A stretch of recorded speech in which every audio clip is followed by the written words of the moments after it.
Hello everybody and welcome to the final act of Dynamite Headdy.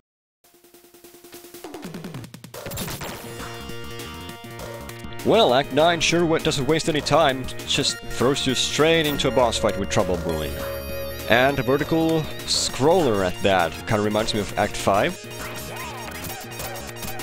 Probably goes without saying that if you get stuck between the elevator and the ceiling, you will get crushed and instantly killed, so be very careful when moving around. That brown enemy is actually kind of important. Yep, they both give you a secret bonus point, doesn't matter which one you get. This is a tough section. You have to jump at the right time. If you try to just casually walk across, you will get crushed. So don't do that. Try to jump at the right moment. It's actually kind of challenging. This section, on the other hand, nothing very interesting. Just try not to get hit by Trouble Brewing's ball of plasma and don't do anything stupid like go out of your way to pick up points. I mean, who does that? Now this is kind of important. The path splits here. If you take Pinhead, you can move to the right and get 2 extra lives, but you will need Slammerhead for the other secret bonus point in this scene.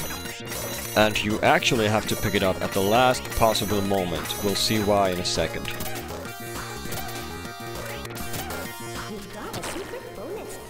Yep, they recycled the idea of destroying the blocks from Act 4, but you might have noticed that Headdy starts to flicker quite early on. So you're really struggling to make it in time to get the last hammer block. If you pick it up too early, you will miss that block and you have to start the level all over again.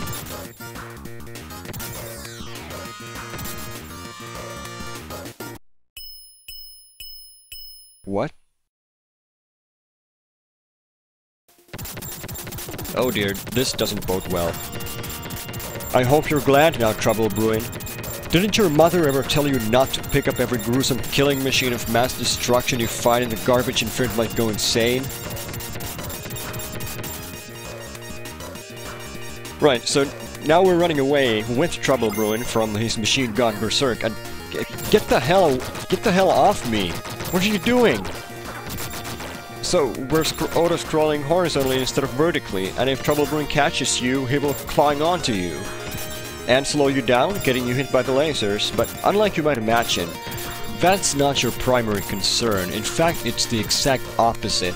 You want to avoid getting hit by the lasers so as not to fall into Trouble Brewing's hands, because the secret bonus point in this act requires that you do not get grabbed by Trouble Brewing for more than 3 times. And this right here, ladies and gentlemen, this is the most annoying secret bonus point in the entire game. There is no contest. There simply isn't any foolproof way of dodging those lasers. They're kind of random, go all over the place, and if they hit you, there's a good chance this will happen.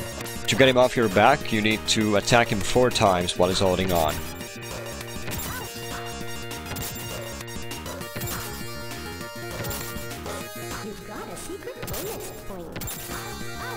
I actually surprised myself there. I wasn't expecting to get it on my first try. Usually it takes me about, I don't know, 5 or 6 lives to get that right. It's really irritating. Besides that, the fight is nothing to write home about, and we're nearing the end. All we have to do is survive. And that marks the end of the battle. Trouble Brewing starts stumbling, and Super Finagler, that's his machine, whatever that means, I don't know, apparently ran out of juice.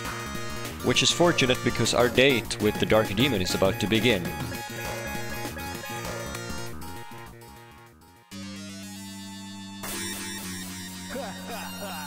Okay, let's grade this show on the... Wait, what are you doing here?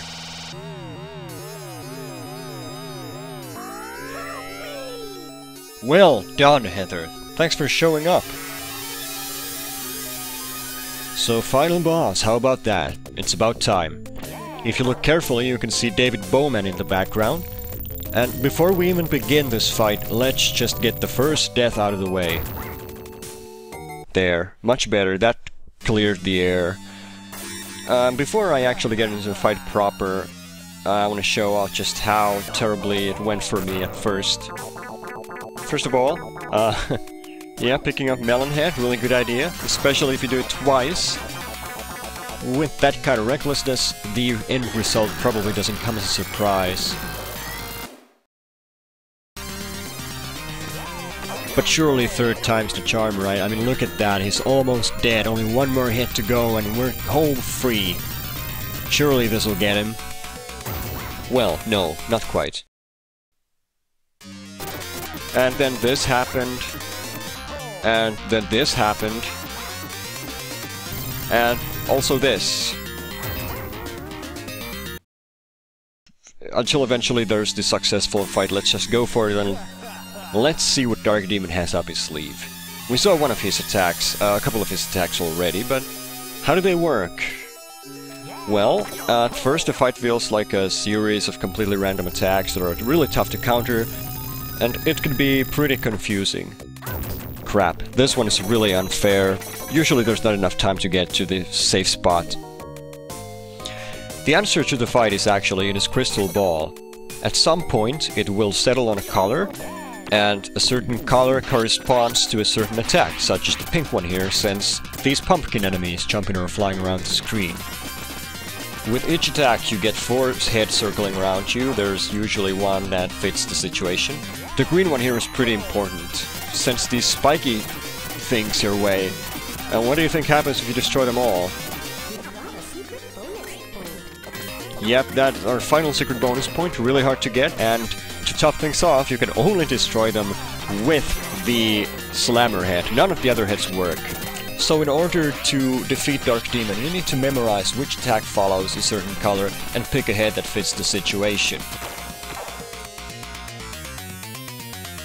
Such as Pinhead for this attack. You can go behind the energy barrier and you'll be completely safe, but usually I just tank the hit, because then I get to hit him with the Slammer head. The multicolored one is the one you need to be on lookout for, as it does this. As you might imagine, that deals a ton of damage, and the only way to avoid it is to take Pinhead and not to do anything stupid like jump right into the beam. Oh hey, Protector Head, surely it'll work well against these pumpkin enemies, right? Wrong. Such a worthless head, really. Actually, you should always cancel out whatever head you use after you've dealt with the attack, because if it disappears on you abruptly, you may miss your chance to pick a new one, and that would be a serious problem.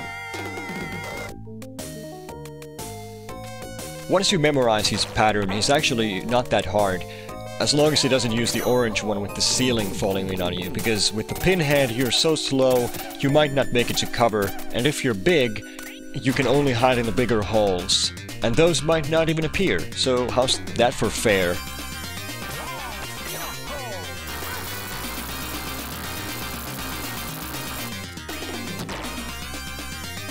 Looks like this guy's on his last legs, so I think it's time to finish things once and for all.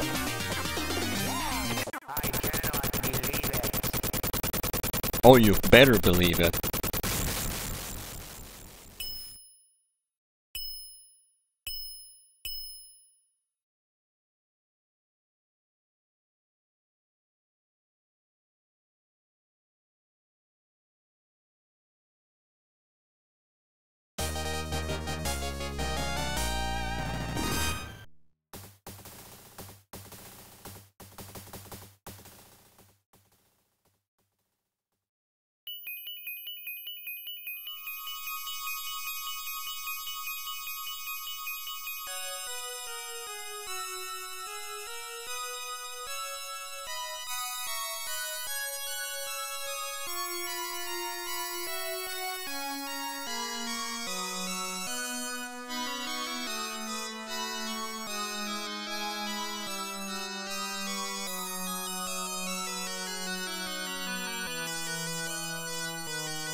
Right, so that's pretty much what the ending's about.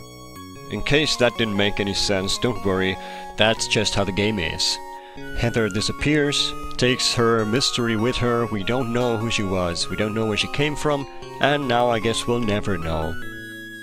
As for that weird medallion thing that Dark Demon dropped after we defeated him, No explanations whatsoever, so at this point you might be a bit confused, we're left with more questions than what we started out with, but do not fret, everything will be revealed when the time is right. One thing you have to wonder though, whatever became of Trouble Brewing? I suppose he didn't make it after he got left behind with Super Finagler, and that seemed like the end of him. And it's kind of sad, I guess. He was a henchman of Dark Demon all along, but I sort of always took him as a misguided sort of comic sort of fellow that at the end realizes the error of his ways and it turns out he's been good all along or something like that. So, moment of silence for Trouble Brewing. You weren't that bad.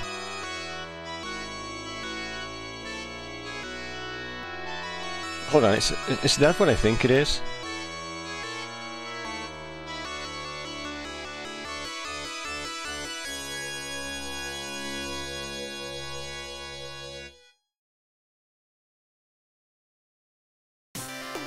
And all is well that ends well, Puppet Town is being reconstructed, and even Trouble Brewing found his way to the top, becoming a tower, I guess. Or maybe substituting Dark Demon in case there was a sequel. It's all very weird. So that's the game.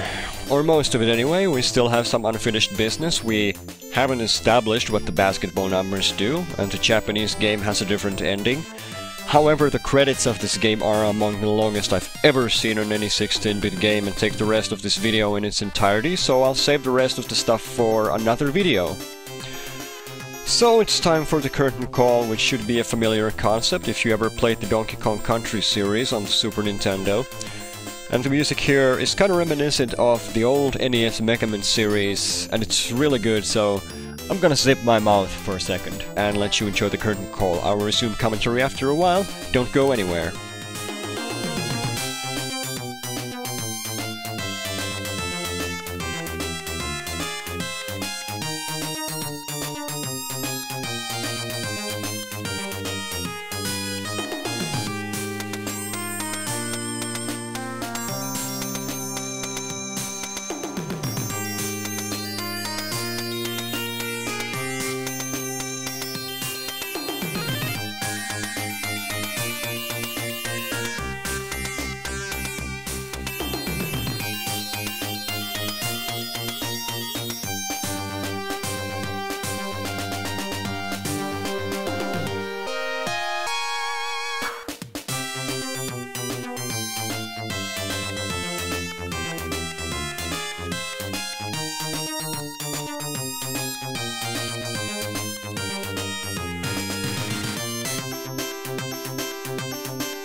So, we still have 10 minutes of slowly scrolling text to plow through, so I thought this is a better time for my final thoughts about the game.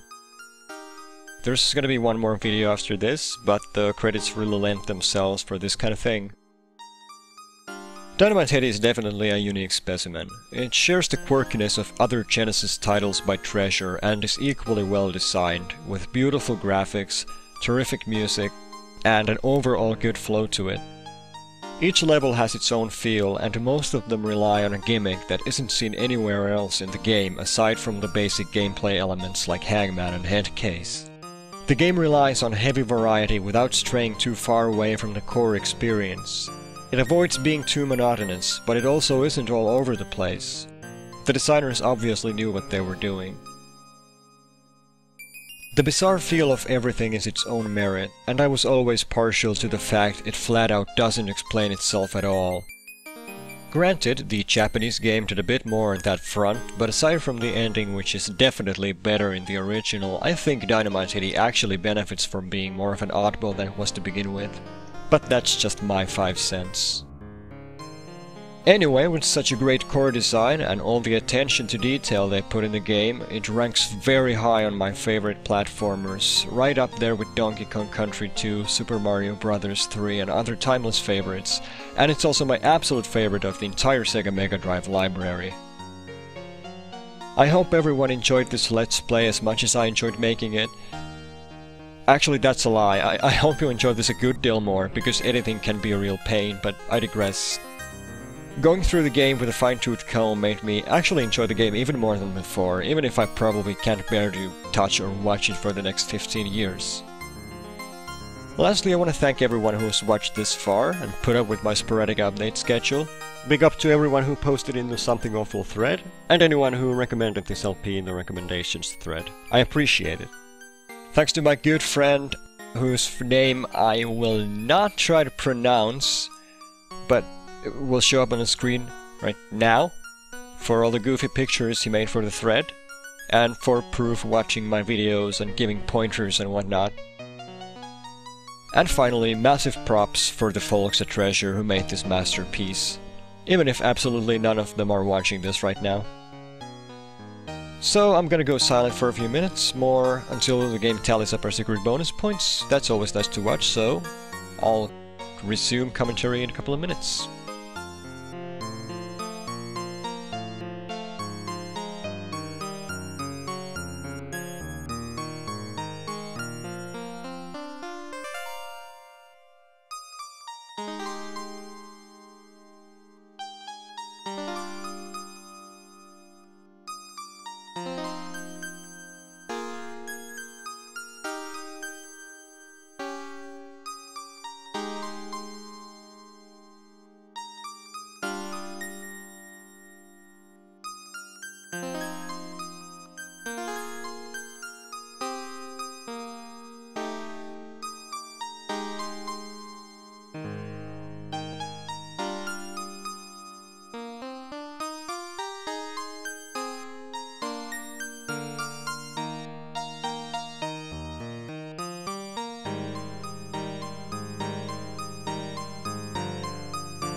Okay, so finally, after all that, the game shows the secret bonus points we found and the stage points we've accumulated, one stage at a time. And none of this is important at all. We're not playing an arcade game, no one cares about points, but you know, it's a nice way of showing how many secret bonus points you found. Or a nasty way of showing how many you missed, I guess, as probably is the case most of the time. Now, some of you are probably thinking that I've been keeping you in the dark all this time, that I've simply lied about the entire secret bonus points do nothing deal, and that there's actually a deeper meaning behind them. And I hate to disappoint you, but that isn't the case. It's like I've always said, they're only good for more points. Which is kind of silly. Some of them are so well hidden and you have to go out of your way to find them. You would think that the game designers would reward you somehow. Give you another ending screen or something, but unfortunately that isn't the case. Okay, that kind of makes it worthwhile. I don't know what that symbol's supposed to be, but looks like we broke the game pretty hard in Act 6. So, all in all, I would say that if you play the game, I wouldn't worry about the secret bonus points. I mean, it is nice to bump into them by accident, and the ones sticking out of the environment are actually kinda neat to spot, but for the most part, they're just counterintuitive and not really fun to find or anything. So if you're playing the game, which I urge you to do, I would just enjoy the game experience and not worry about the secret bonus points. It's a lot more fun that way.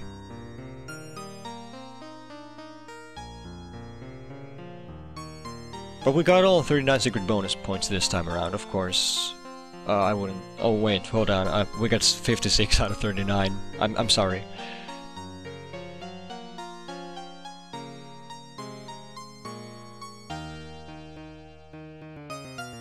You find me someone who can break that 1 million mark, because after all those secret bonus points we got in Act 6, I just don't see that as being possible.